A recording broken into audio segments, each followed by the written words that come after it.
Assalamualaikum warahmatullahi wabarakatuh. Bagaimana kabarnya semuanya? Mudah-mudahan dalam keadaan baik ya. Amin. Nah, hari ini kita bertemu lagi dengan Ibu pada pelajaran kimia. Hari ini kita belajar tentang peran ilmu kimia dalam kehidupan sehari-hari. Nah, sebelum ke materi, adapun kompetensi dasar. Jadi apa yang harus kalian pelajari di sini adalah satu, untuk pengetahuannya memahami peran kimia dalam kehidupan. Kemudian untuk keterampilannya menunjukkan perbedaan perubahan materi dan pemisahan campuran melalui praktikum. Kemudian setelah pembelajaran ini diharapkan kalian dapat setelah mengikuti proses pembelajaran melalui daring atau online, peserta didik diharapkan mampu menjelaskan peran ilmu kimia dalam kehidupan sehari-hari dengan baik. Itu tujuannya ya. Kemudian apa sih ilmu kimia itu? Nah, ilmu kimia adalah ilmu yang mempelajari tentang susunan atau komposisi, struktur, sifat, perubahan, serta energi yang menyertai perubahan materi.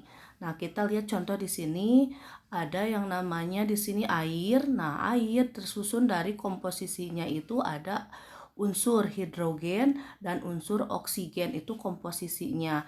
Kemudian air juga nanti bisa mengalami perubahan. Nah, air itu mengalami perubahan atau proses mendidih ya. Jadi mendidih itu perubahan dari cair menjadi uap. Di sana ketika proses mendidih akan ada kalor, atau misalkan bisa mendidih itu kalau ada panas. Nah, di sana bisa dihitung di ilmu kimia itu ya. Kemudian yang berikutnya adalah peran ilmu kimia dalam kehidupan sehari-hari. Apakah ilmu kimia itu ada peran dalam kehidupan sehari-hari? Nah, kita lihat ya di sini bahwa ilmu kimia itu sangat bermanfaat dalam kehidupan sehari-hari dan sering kita jumpai dalam kehidupan kita.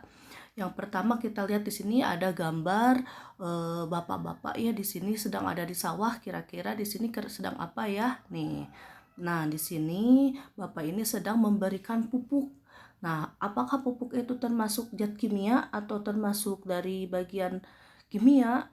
Iya, karena pupuk di sana biasanya yang sering kalian dengar itu ketika di pertanian itu ada pupuk urea atau NPK. Nah, di sini Ibu jelaskan NPK. NPK itu sebenarnya adalah singkatan dari N-nya nitrogen, P-nya fosfor, kemudian K-nya adalah kalium.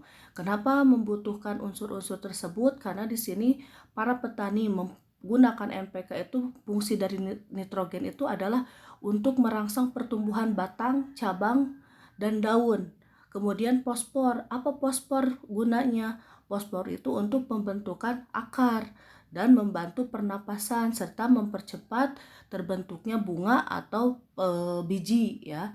Terus berikutnya kalium. Kalium itu apa gunanya? Kalium itu digunakan untuk proses sintesis karbohidrat dan protein pada tumbuhan sehingga tumbuhannya menjadi kokoh. Nah, itu peran kimia dalam bidang pertanian. Jadi salah satunya digunakan untuk pupuk ya. Kemudian pada bidang industri makanan. Nah, industri makanan juga tidak terlepas dari zat-zat kimia, misalkan untuk bahan makanan untuk perasa makanannya, atau yang sering kita dengar adalah MSG. Kemudian ada zat pewarna makanannya. Zat pewarna makanannya itu dikenal dengan zat aditif kalau di kimia ya. Kemudian ada lagi pengawet makanan. Jadi pengawet makanan biasanya menggunakan zat kimia. Yang sering digunakan adalah asam benzoat, misalnya pada saus itu menggunakan asam benzoat, atau makanan yang lainnya ada yang mengandung asam benzoat ya.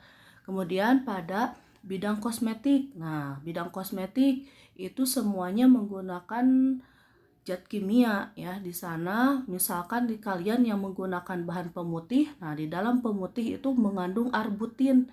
Arbutin itu apa gunanya? Memiliki sifat antimikroba, jadi antibakteri, dan astagen dan sifat disinfektan yang membunuh kuman. Di sini contoh lain dari kosmetik itu misalkan kalian menggunakan deodoran. Nah, di dalam deodoran itu mengandung aluminium klorida. Di sana berfungsi untuk menyerap keringat. Nah, di sana salah satu contoh dalam bidang kosmetik. Banyak lagi misalkan contoh lain dari bahan untuk kosmetik itu, misalkan dalam bentuk krim atau misalkan lotion, itu semuanya juga contoh dari peran kimia dalam bidang kosmetik ya. Kemudian berikutnya adalah pada bidang kedokteran ya, apalagi pada bidang kedokteran peran kimia itu sangat berperan ya. Contoh misalkan pada obat-obatan, misalkan obatnya ada obat sirup, kemudian ada obat kapsul atau obat tablet, atau obat yang disuntik ya atau diinjeksi kepada tubuh yang lagi sakit. Nah, itu termasuk peran kimia dalam kehidupan sehari-hari. Jadi sering kita jumpai ya.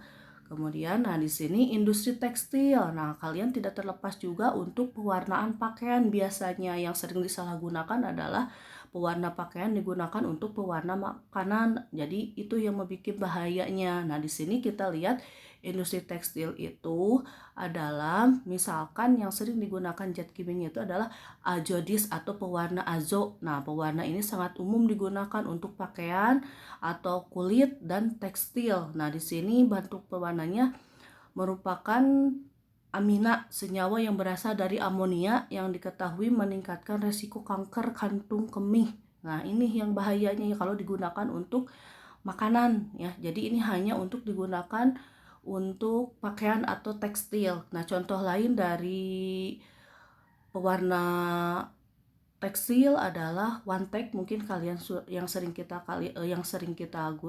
temui di pasaran yaitu one take, mungkin kalian sudah tahu. Kemudian berikutnya adalah NPE atau nonil phenol oxalate. Jadi NPS ini adalah kelas senyawa organik yang ditemukan di sebagian besar pakaian kita. Bahan kimia ini dapat menumpuk pada pakaian dan membutuhkan pencucian untuk menghilangkannya. Kemudian ini juga sama berdampak negatif pada pengolahan limbahnya dalam kehidupan sehari-hari. Jadi kalau yang dibuangnya ke pabrik yang membuang limbahnya secara tidak ramah lingkungan atau langsung dibuang saja ke sungai, nah ini dapat berdampak negatif, bisa membunuh hewan-hewan yang ada di air ya. Berikutnya adalah formaldehid. Nah, formaldehid itu adalah bahan kimia yang berbahaya yang digunakan untuk membunuh kuman.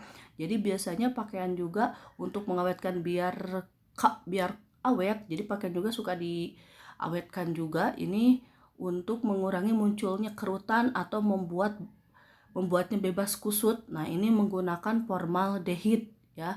Formaldehid ini sensitif terhadap bahan kimia, dapat mengalami gejala seperti sakit kepala, nyeri atau kelelahan, mual, asma, dan kesulitan bernapas kalau misalkan ini bereaksi dengan zat lain ya. Kemudian palat itu adalah pengganggu endokrin yang telah digunakan untuk membuat gawai fashion yang menggunakan bahan plastik. Jadi misalkan ini pewarna yang digunakan untuk seperti sepatu, sarung tangan, atau proses pencetakan dekoratif. Nah, bahan kimia ini kita temukannya untuk jas hujan atau kulit sintetis, kulit buatan, dan pakaian tahan air itu biasanya menggunakan palat pewarna sintetisnya atau pewarna tekstilnya. Nah, itu mungkin penjelasan dari Ibu tentang peran kimia dalam kehidupan sehari-hari. Nah, untuk mengetahui apakah kalian sudah mengerti atau belum, silahkan kalian jawab pertanyaannya berikut ini ya. Jadi ada 3 pertanyaan, silahkan kalian jawab. Nanti kalian jawabnya di link Google Form yang Ibu kirim ya. Mungkin sekian dari Ibu, mohon maaf apabila ada kesalahan. Sekian untuk pembelajaran hari ini. Wassalamualaikum warahmatullahi wabarakatuh.